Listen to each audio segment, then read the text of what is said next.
While exploring our world, I discovered this book in the vestige of what once may have been home to someone. A rather large structure of stone with husbandry materials inside like coal, tools, beds, chests, etc. I decided I may as well begin documenting my travels, if not for publishing, then for my own amusement. If you find this book, good job. You either robbed me, or going through my stuff, or slayed me in combat. That, or I somehow finished it and mass produced it. Always a possibility, I suppose. The Remnants of Home. The place I found this book, some kind of abandoned stone structure, upon further inspection, seems to actually be some kind of prison and slash or military industrial complex. The beds are aligned in bunks, and there are an odd amount of armory-esque rooms. Addendum. This place goes on for miles, much deeper than I was originally led to believe. After digging around, I found it to not be all that interesting, aside from its bizarre design. One thing is for certain, be it prisoner, soldier, or simple eccentric, this was home to someone at some point, after all. This book had a name on it, at least. I think it's a name, but it's written in a language I do not understand. Plight of the Lambeck Village. I came across a decently tall structure in the woods. Inside, hostile, gray illagers attacked me. I defeated them and saw the tower actually inversed into the ground. I decided to explore it later and venture the surrounding area instead. There was a dilapidated village covered in moss and clearly aged with little care and much time. In this ruin, I found a friendly face. His name was Donnie. Wasn't the brightest, but he was kind-hearted. He figured I was good people and brought me back to a little cabin on the shoreline. Inside there were two more wayward villagers, Fred and Damien. Fred was smart and well-spoken, though a bit mistrusting, and Damien was curious of me and my travels. Perhaps a bit too trusting. The three of them had been displaced from their home, Lambeck Village. The place I had expected was aged from years of abandonment, was actually very recently raided by the Grey Folk of the tower. The three told me their plight, and I agreed to help. I don't know why, but Grey I love it. Folks. I don't know why. Something about Grey Folk feels very Oh. racy. Me? I don't know. Is that the plot? Is I'm there getting tired of racism? these damn gray folk pillaging my villages. I started by Like- journeying. Oh shit! I started by journeying farther south, where I found a small illager encampment with a poor soul locked away in a cage. Killing the villagers, I freed the villager from his prison, and he told me his name was Orion. Orion Pax! I took him back to the cabin, which we had affectionately dubbed Defiance Outpost. Across the river from where I found Orion was an archaeologist by the name of Casper. He told me he had refused to house with Damien and Fred because he was the reason the illagers had found Lambeck Village in the first place. Feeling immense guilt, he decided he could not bear to face his former friends. However, I convinced him to, at the very least, come back and help me right his wrong. He reluctantly agreed, and the two of us entered the Tower of Adversity.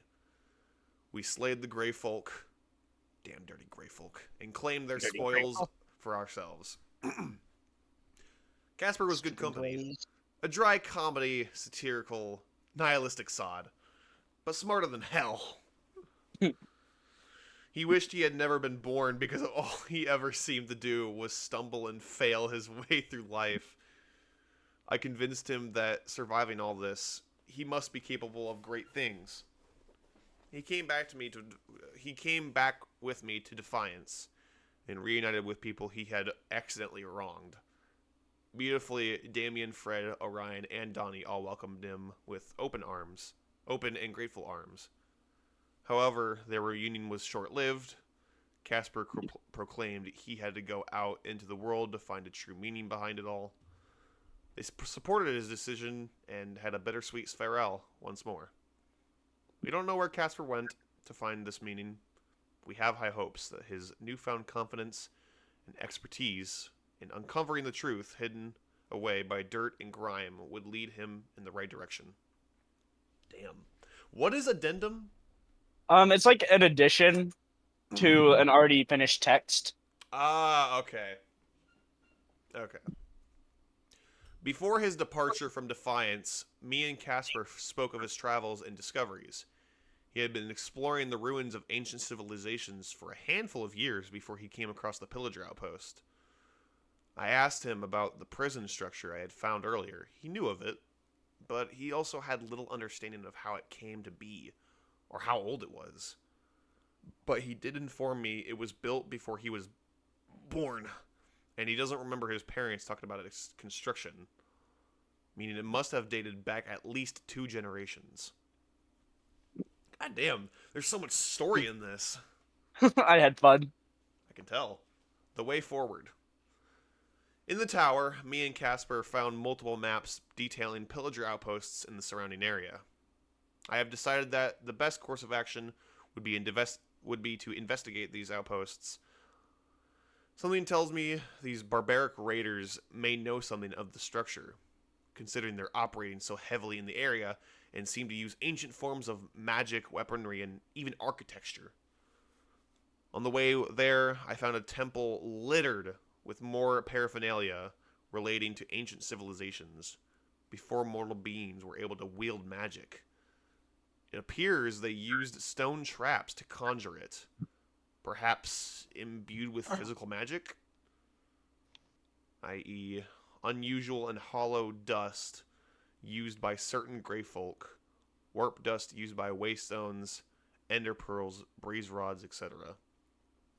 The spell cast by them is identical to a spell commonly used by magical members of the Grey Folk known as Evokers. Ooh. Shit's getting real now. The Pillager Outpost. The outpost itself proved a little difficult. Difficulty. Oh. Proved of little... Oh, I read that wrong. Proved of little difficulty. They seem to be running some kind of bee farm. I'm convinced I'm dyslexic. I mean, Or it's some okay. form of. I love the like tone you're reading it in, though. I love it. They seem to be running some kind of bee farm with many stockpiled honey blocks for me to enjoy the splendor of following their defeat. They also have these curious blue creatures trapped within cages that I've come to learn are called allays. As always, detailed in P. Wicker's journal, a witch operating with the Grey Folk. She seems to have made an uneasy alliance with them on the grounds of their mutual hatred for villagers. Though, I did not encounter this supposed woman. Her journal's entries have provided me with valuable insight to the mysteries I've been pursuing. For starters, she seems to also be aware of the mystery of the structure, and was actively pursuing it during her time at this honey farm. Her theories trace back to the piglins of the Nether, believing this may have been some kind of proto-human civilization's doing, in the form of overworld piglins. While outlandish, I believe it may have some merit. The piglins are known to have structured settlements within the Nether, but their civilization has faded with time, and now only remnants of their mighty bastions remain, commonly guarded by brutish and non-communicative members of their species. Yes, it seems the great piglin empire these days has fallen so far that they hold loosely onto their previous values and only understanding the universal language. Money. Money. Regardless, Money. I believe my next clue on this trail would lead me to the Nether, more specifically a Piglin Bastion, to find the answers I seek. Here we go. Here's the Bastion. The Nether is absolutely, in 1,000,000 ways, not my favorite place in the whole world to be. Especially not when I have to venture so far out from my Nether portal. Thankfully, the Bastion was not too far. As expected, it was filled with gold, greedy pigs and stronger, axe-wielding brutes of their ilk.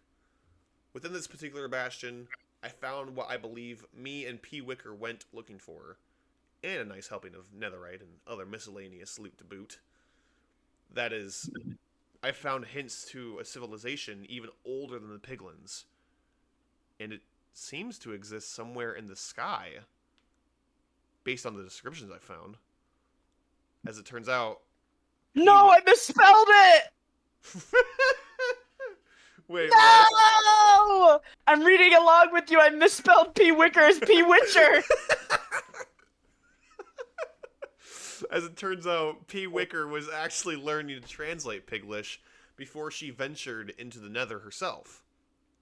Whether this worked out and if she survived or not is unknowable, as her journal entries end before she actually made the venture.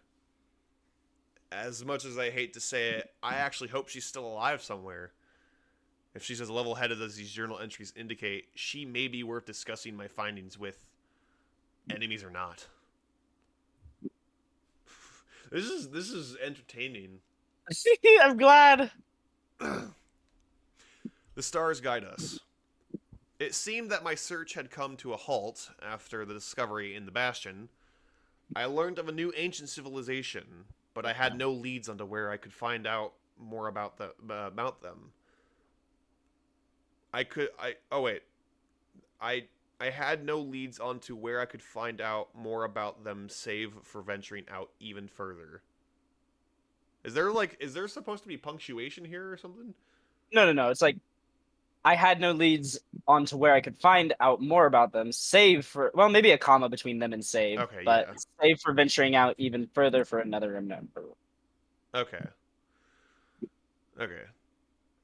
I had no leads on where I could find out more about them, save for venturing out even further for another remnant of Piglin civilization.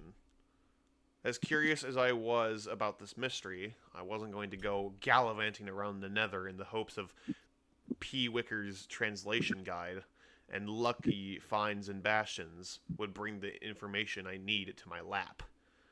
So, I decided to take a break and head home. But that's when I found Casper again. Not far from my home. He said the deserts around the area were prime archaeology dig sites in waiting. Suddenly, ding! An idea popped in my head. Me and Casper returned to the structure so he could take a professional glance at it using the info I had now had. We didn't find out more about this structure and its source, but we found an odd item in the ruin after taking a second look with a more informative stance. An ender pearl infused with powdered blaze rods. Now, naturally, we both assumed this would act as a normal ender pearl, but take us to the Nether instead. Curious, we decided we could try it out.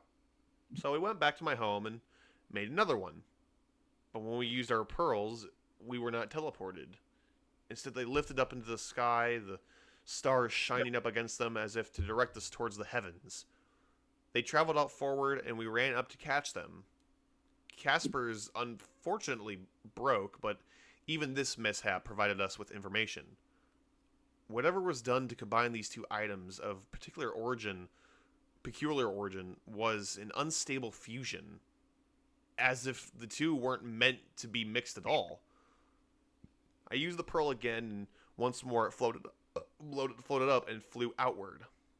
We decided to follow in its direction for a while, before launching it again to avoid risking mine breaking as well.